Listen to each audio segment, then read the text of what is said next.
Let's go! Dito nga tayo sa Bulabog Beach. Ayan, grabe ganito ang activity na makikita nyo dito sa Bulabog Beach. Grabe, akala ko mga parachute. Ayan, nandito kami ngayon sa Boracay New Coast. Pupunta kami dun sa Keyhole. Yan. So, bago kayo makalagpas dito sa guard, kailangan magsuot muna kayo ng helmet. Ayan. Para sa mga nakamotor dyan, hindi pwede kasi yung mga hindi naka-helmet. Kaya, magsusuot muna kami ng helmet. So, ano pong meron sa Keyhole? Bakit, di na tayo? Ay, salamat! So, yun ang magdalaw ng mga tao rito. Kasi po, butas po yan. Okay. Tapos, after ng Keyhole, ano pong susunod doon? Ito po yung pala yung pinaka-dead namin dito. Oo. Babalik naman. Babalik. Okay. Okay din ba lang entrance? Mapunta na tayo dito sa dinarayo ng mga turista dito sa Boracay. Ang tinatawag nilang Keyhole. Wow, napakaganda nga naman talaga, oh. Unti-unti lang? Opo. So, ayan, may harang, no? Hanggang dito lang kasi medyo delikado at sabi nga ni Kuya Guard, medyo nabigay na. Sabi, ganito kaganda ang Keyhole. Dito lang yan sa Boracay. Wow!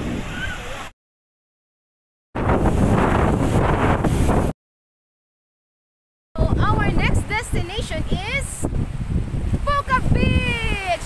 So, tapos na kami dito sa, ang tawag dito? Keyhole. Yan. So, lalabas na kami ng Boracay New Coast. Tama ba? Tama? Yes. Okay, papasok na nga tayo dito sa Puka Beach. Let's go!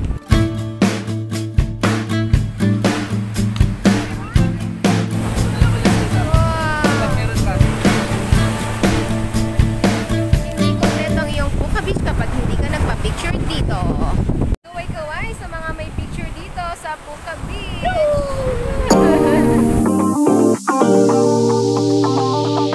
Gutom nga tayo sa pag-iikot dito sa Boracay, kaya eto naman, mag-food trip naman tayo dito. Tikman natin yung kanilang kikiam at chicken balls. Yummy! So, first bite. Ano na natin? Ito na. Hot! Panalo. Ito pa. Ano man?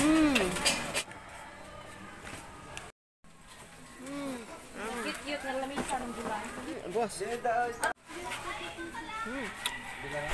Yun. So, doon tayo pupunta sa B-Hub 1 and 2 sa may station 2 and 3. Manonood tayo ng fire dancing. Ganito ang nightlife sa Boracay.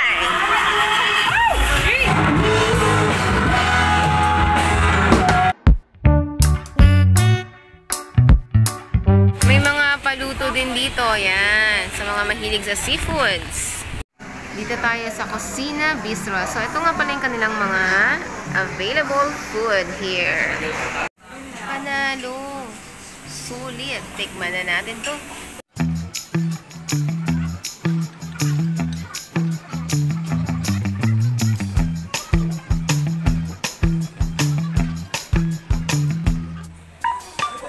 Ikot-ikot lang!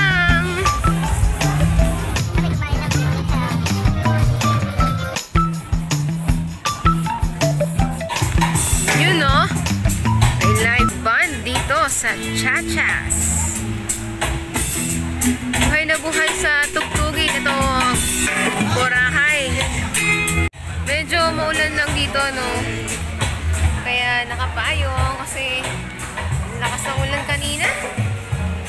Kung gusto mo ang gantong tugtugan, punta kayo dito sa Ngingin Lunes. Yan. Daming mga iba't ibang lahi, oh. Ang tatangos ang ilong. Kapag gabi naman dito, marami nag-aalok dito ng massage. Palm Tree Modern Filipino. Pasara na kasi ng oras na. Pero nag-iikot-ikot pa rin tayo dito.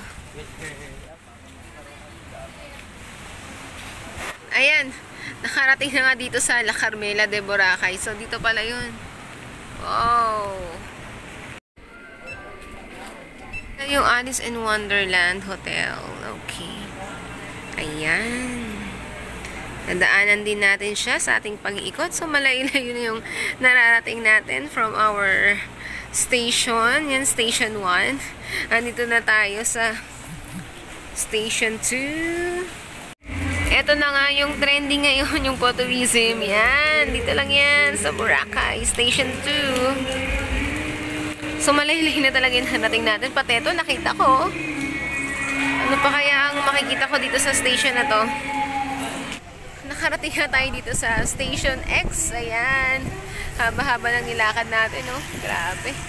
Sasakay na naman kami ng e-trike. Papunta ulit sa ating Station 1, Boracay Breeze Hotel.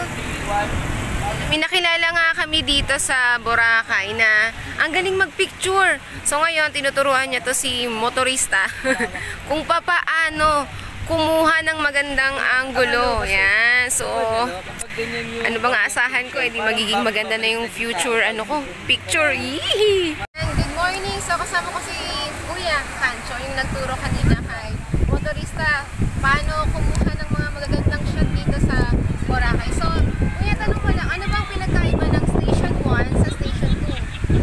Mas maganda mag-picture, sample natin sa Crystal Kaya. Mas maganda mag-picture sa 1 kasi may background na grotto. Wow! Tumarak formation. Confirm mo doon sa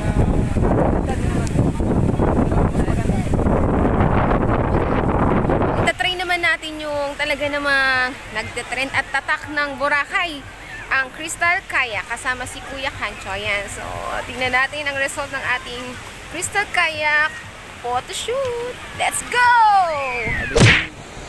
Dito na nga, dito sa Boracay. Yes. At itatry naman natin ang mga water activities katulad ng mga Crystal Kayak, parasailing, at saka helmet diving. So ngayon, unahin muna natin ang Crystal Kayak. Sabi nila dito, magandang mag-Crystal Kayak kapag kalmado ang dagat. So ayan, sign na to para ikaw ay mag-Crystal Kayak. So ayun yung sasakyan natin. Napakakalmado ng dagat kaya maganda mag-photoshoot. Hindi kakalog-kalog ang iyong kayak. So, let's go! Ayan na, excited yarn. Ano tayo sa kayak? Oh my God! Ang lalim namin. Hawak lang. Gusto mo yan, di ba? Ayan, so iingatan tayo maigi ni Kuya. Kuya, please. Paano ako makakapost ito? Hindi nga ako makagalaw. Gumalaw. Huwag ka nang gumalaw. Paano ako makakapost? Ayan na. Success! Success ang ating photoshoot dito sa Crystal Kayak. Napakagaling nitong nakilala ko dito sa Station 1 sa Boracay. So makikita nyo sa video na i-upload ko ang aming mga posing dito.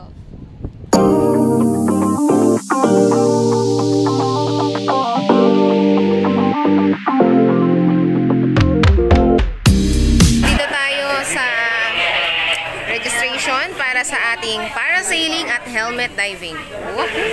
Yan, ang parasailing nila per head ay nagkakahalaga ng 1,500 and ang helmet diving naman ay 1,000. Sasakay na muna kami ng speedboat para pagtawid dito doon sa location kung saan kami mag-helmet diving. On the way na, itong nakakatakot talaga dito, itong floating bridge. So excited, so doon kami sasakay.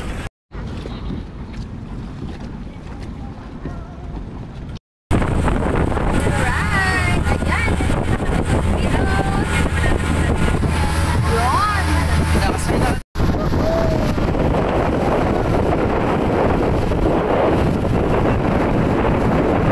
Nakikita niyo yung mga nasa taas, ayan. Yan ay mga nagpaparasailing. Yan naman yung tinatawag nilang UFO. Ayan, kung gusto mo binabalibag-balibag, ayan.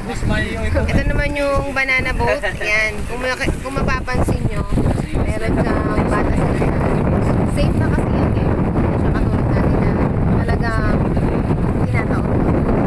This is the best day para gawin ang parasailing. Parang ngayon lang kasi Actually, ngayong kalma siya.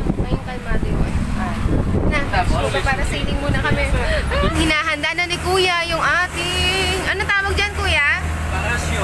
Parachute. Ay, Parasyo. ayan, wag malikot kasi kung hindi, ikaw Parasyo.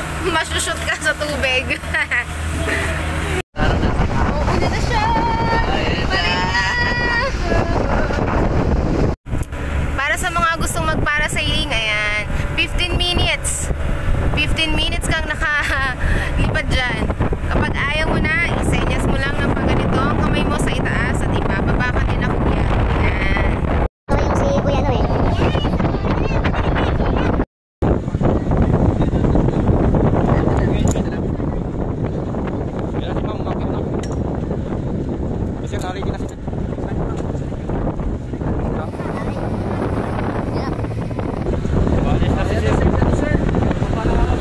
Kaway, kaway, kaway, kaway. Kaway, kaway.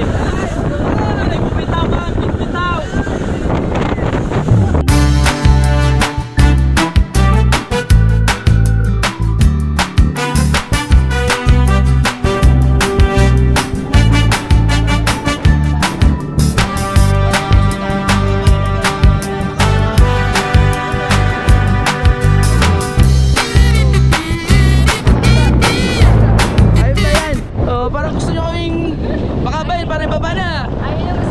Ayaw sulitin yung 15 minutes ah. Hello, ay nako. Grabe tayo yung pinakamataas sa lahat. Okay. O, bumababa na ng konti. Bakit mo ako doon? Yan. Oo. Ayan ang babay na kami. So ano lang ano. Medyo extreme ito kasi nakakahilo. Ano yung pababa? Binibidyo ka ba na tayo? Ano? Picture! Ay, naka-video.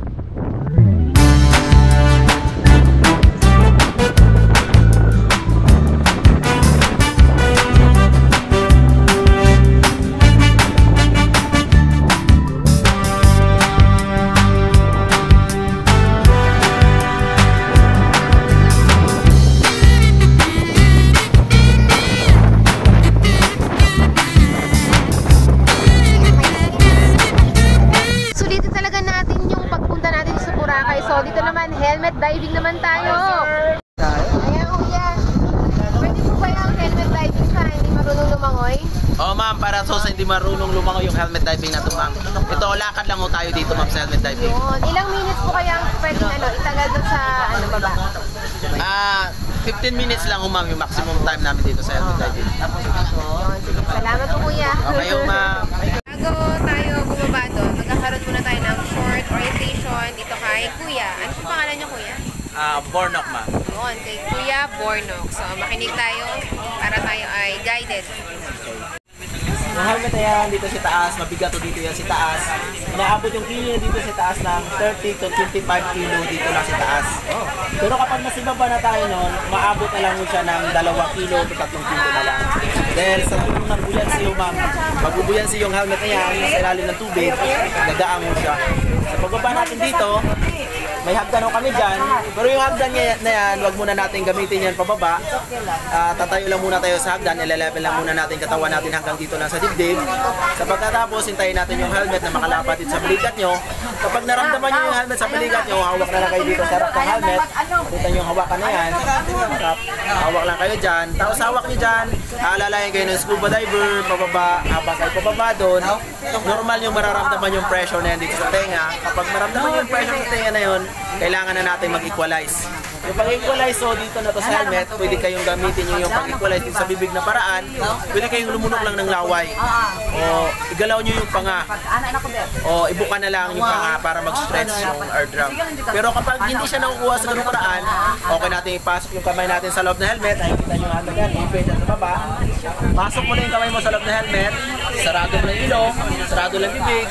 Singalan kayo palabas rin yung na nakasarado siya lahat. Para yung hangin na sinisingan nyo na yun, pupunta yun sa tenga. Kapag ano lang, pag medyo parang nabibigila. Oo. Dahil normal kasi natin mararamdaman yun sir, yung pressure na yan. Level by level yung mararamdaman talaga yan. Pababa natin sa ilalim ng tubig. Kaya kailangan natin mag-equalize. Pero kapag nandun na kayo sa baba, magiging okay na yun doon. Tapos sa baba, habang nandun na kayo sa baba, dahil scuba diver natin, hindi makapagsalita, kayo okay natin magagamit yung bibig nyo sa loob ng helmet, pero di rin kayo maririnig. Hand sign communication lang tayo doon. All the time, the scuba diver, magsasabi sa inyo ganito. Ito yung sign natin ng okay. Okay. Kapag hindi kayo okay, ganito yung sign natin ng hindi okay. Okay. Pag gusto na umangat, Gusto yung mga, ganito yung sign natin ng up. Up Hindi na. yung approve to up, going up. okay. Ito yung going down. Yes. Ito yung down. Ito yung stop. Yung picture natin sa video para malalaman nyo, ganito yung sign natin ng picture. Okay. Tapos ganito yung sign natin ng video. Okay. Ganyan ho. Tapos sa baba, pag kayo doon sa baba, pwede kayo doon, yung scuba diver magsasabi dito, hindi na ako pwede kayo ibuhod doon para sa pagkuha ng picture. Yung pinipicture kasi natin ang coral, doon mababa lang, kaya mas maganda kapag nakaluhod doon kayo. Okay. Tapos sa baba, normal breathe na ako kayo. Okay. Okay.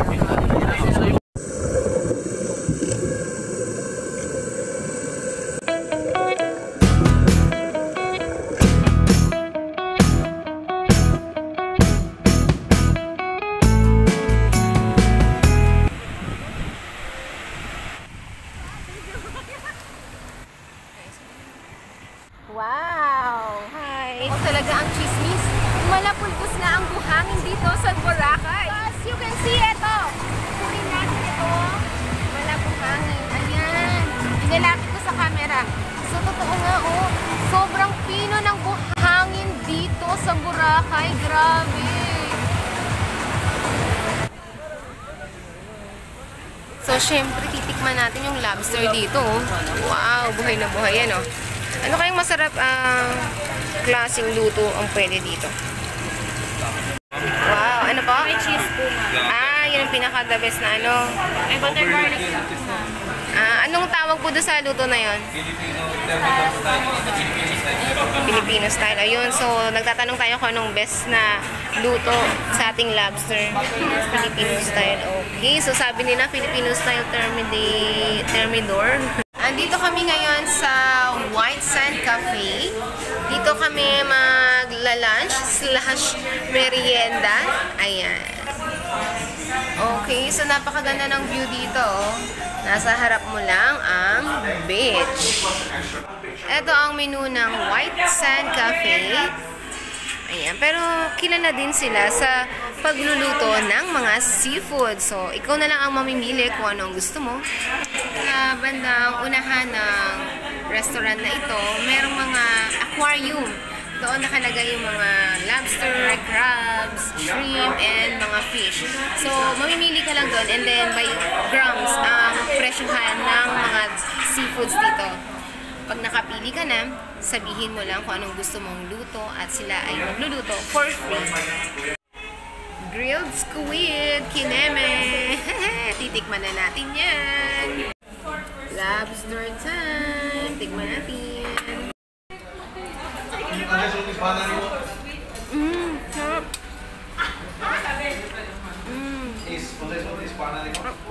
Grabe, sarap pala. Tikman natin.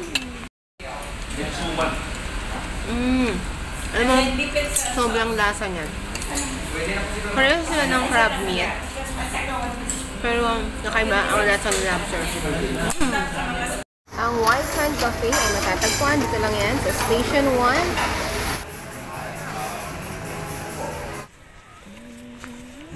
Step 1, choose your size. Large, medium, or small. And then step 2, with mango or non-mango. So, ito ang mamimili. And then sa step 3, choose your flavors. Meron silang original coconut, coco pandan, or pwede rin mix.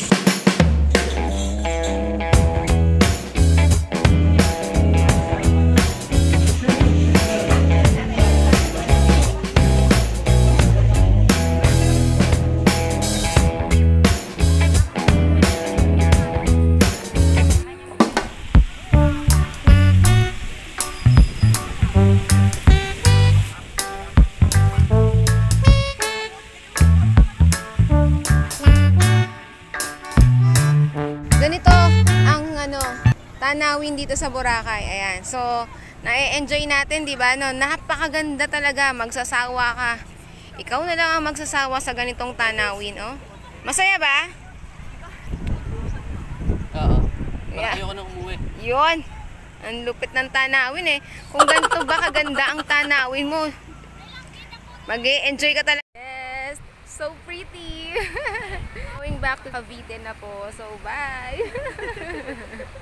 Stay na natin dito sa Boracay. Sobrang saya at napakasulit ng pagstay natin dito. Talaga namang ma-e-enjoy mo ang kanilang mga water activities, photoshoot at saka yung mga magagandang view. Yes! So talagang ma-enjoy mo ang mga view dito. Yes! Kitang-kita naman sa mga video, no? Enjoy na enjoy natin. So, bye!